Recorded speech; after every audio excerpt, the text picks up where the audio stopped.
পর্যায়ে আলাদা একটা প্রশ্ন নিয়ে তার আগে আমি ডক্টর তন্ময় মুখার্জি এবং সুদীপ্ত সরকারের কাছে যাচ্ছি। ডক্টর তন্ময় মুখার্জি, আমার প্রশ্ন হচ্ছে, তারপরেই সুদীপ্ত বাবু আপনার কাছে আসছি। আমার প্রশ্ন হচ্ছে, তৃণমূল কংগ্রেস তথা রাজ্যের মুখ্যমন্ত্রী বারবার অভিযোগ করছেন কেন্দ্রীয় সরকারের ব্যর্থতায় আজকে রাজ্যের মানুষ গ্যাস পাচ্ছে না, বিভিন্ন মন্দিরে গ্যাসের অভাবে রান্না বন্ধ হয়ে যাচ্ছে, বিভিন্ন রেস্টুরেন্ট বন্ধ হয়ে যাচ্ছে, আপনারা ব্যর্থ। 30 সেকেন্ড। দেখুন, আপনার তো উত্তর আজকে পেয়ে গেছেন পার্লামেন্টে, তাও আমি বলে রাখি যে গত 5 দিনে আরো প্রোডাকশন বেড়েছে এবং পার্লামেন্টে মন্ত্রী বলেছেন যে কোনো ক্রাইসিস নেই। তাহলে ক্রাইসিসটা কেন হচ্ছে এখানে এই যে কালোবাজারি।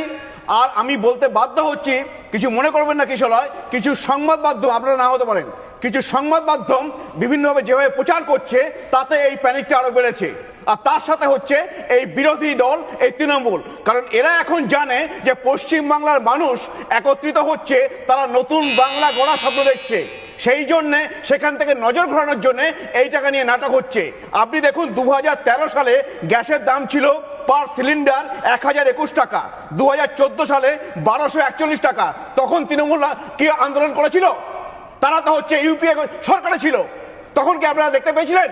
এখন হচ্ছে আপনি দেখুন, আমাদের রাজ্যে 1,20,00,000 উজালা যোজনার কানেকশন আছে, তারা গ্যাস পান 300 টাকা কমে। ভর্তুকিটা কে দেয়? কেন্দ্রীয় সরকার।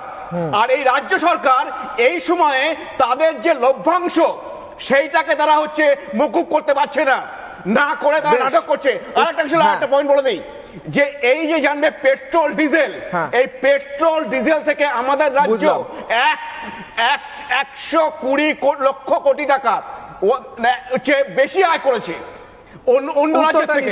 আমি আসি, ওপেন আপ করছি সুদীপ্ত।